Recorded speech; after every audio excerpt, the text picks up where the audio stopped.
What's up, guys? Welcome to the channel. I'm John. I'm out here in the woods and it is extremely hot out here, and today we're going to talk about the Cyelee Ghost HDG.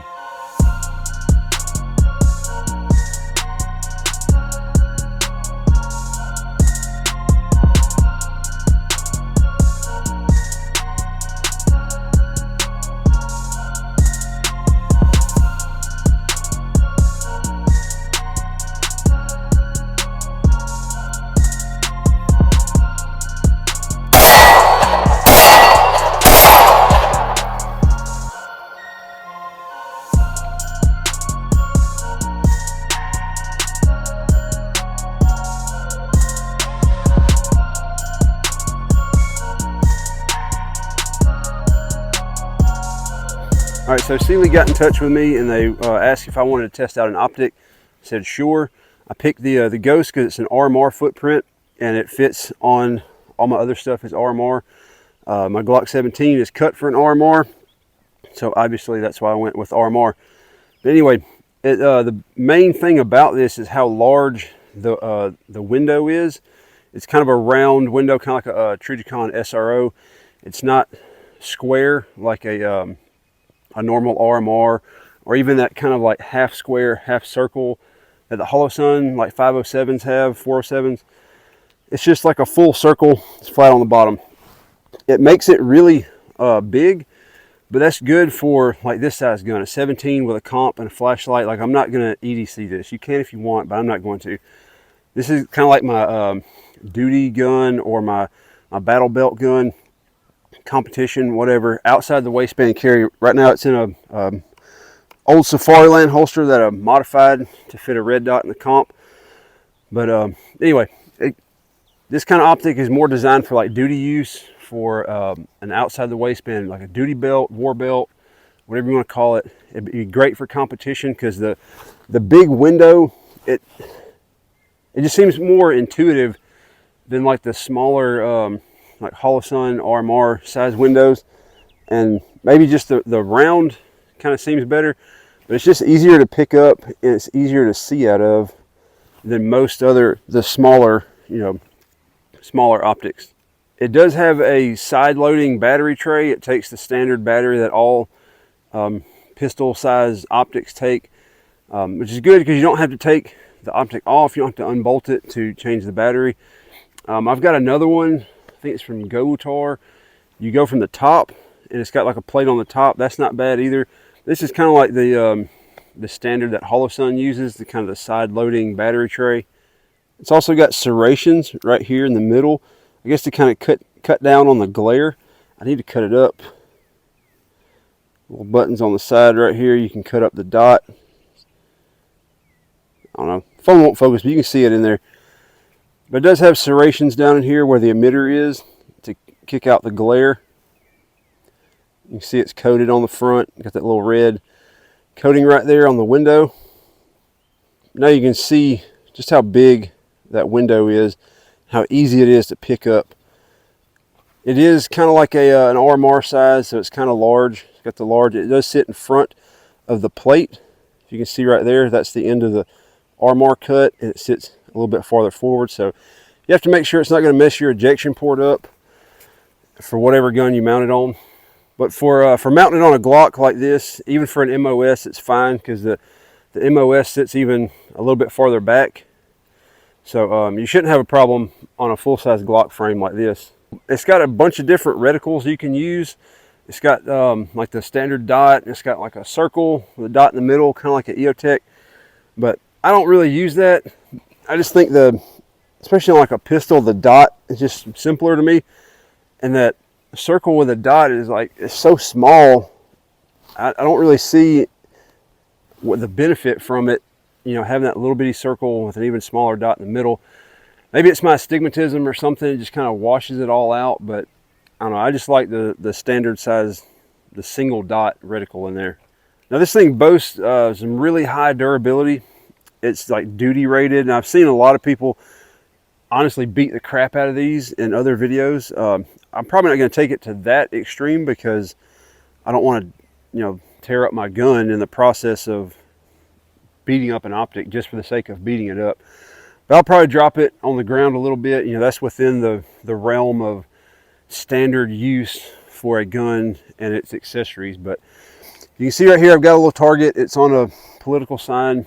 I spare no expense here at Clang and Bang, getting the nicest targets and the nicest range set up I can. So I'm going to be using that, and I'm going to be using that little steel target about 5 yards behind it. This one's about 5 to 7. That one's about 10 to 15. So I'll shoot it and throw it on the ground a little bit and show you guys that it holds 0 even after being dropped.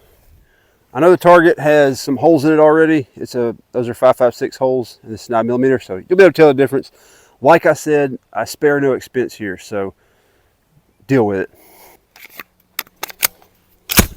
All right, we got a round in the chamber. I'm going to kind of shoot around the camera, if y'all don't mind that.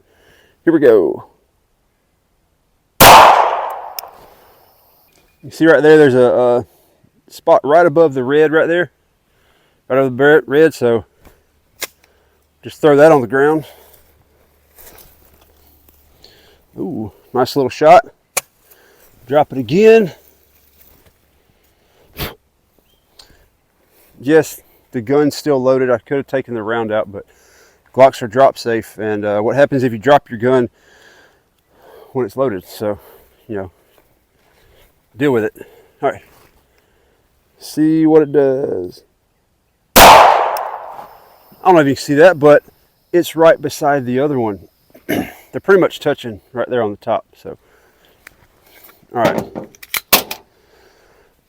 For all you weenies online, it's empty right here. We're looking for an empty chamber. Remember, we're not looking for brass. We're looking for an empty chamber, which we have. Safe direction, pull the trigger. There we go. Chunk it.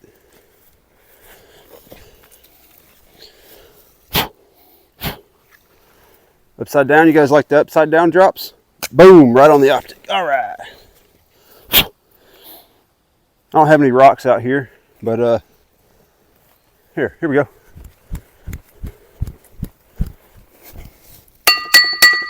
Hear that?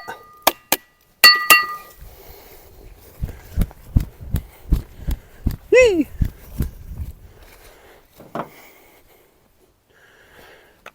Load it up. Rip the slide off.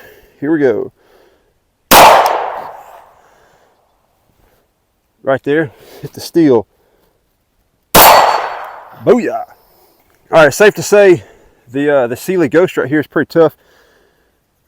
I banged it on the steel target down there, hit it on the post, threw it on the ground, dropped it on the ground, and it's still holding 0. It's pretty accurate. The dot is super bright, big, huge window. I mean, there's nothing but good things I can say about it. If this kind of optic you're looking for, like a big windowed duty style optic, then you know, might want to take a look at it. I will have a link below, an Amazon link. If not, you can go to Linktree, find my Amazon page, all that kind of stuff. If you want to pick one up, that'll help me out just a little bit. But anyway, so far it seems to be a pretty good optic. The only gripe I have about it, it's going to be hard to do this on camera, but I'm not even going to try. I'll just describe it. If you're looking kind of toward the sun through the optic, you can see somewhat of a glare on the lens, and you can see like the emitter on the lens, like the square of the emitter. I don't really want to look at it right now because the gun's still loaded, but it makes, you can see the dot obviously, but there's a faint square around the dot, and I'm guessing that's like where the emitter is like mounted back here in the back of the optic down here. So that's the only downside I've seen from it. I've shot it a little bit. I had this 17 mounted in my Recover 2020 chassis. Ran it like a little pistol carbine kind of thing for a little while. It did great in that. It sat high enough up to where, you know, with that 2020 kit, you kind of have to get your cheek really far down on it for it to work. So this raised up just enough to where you can see through it. But anyway, solid optic, solid choice, RMR footprint. If you've got the DPP footprint, they have other options. They're just a different name. It's pretty much the same optic, but yeah, Cyelee Ghost HDG. Check them out.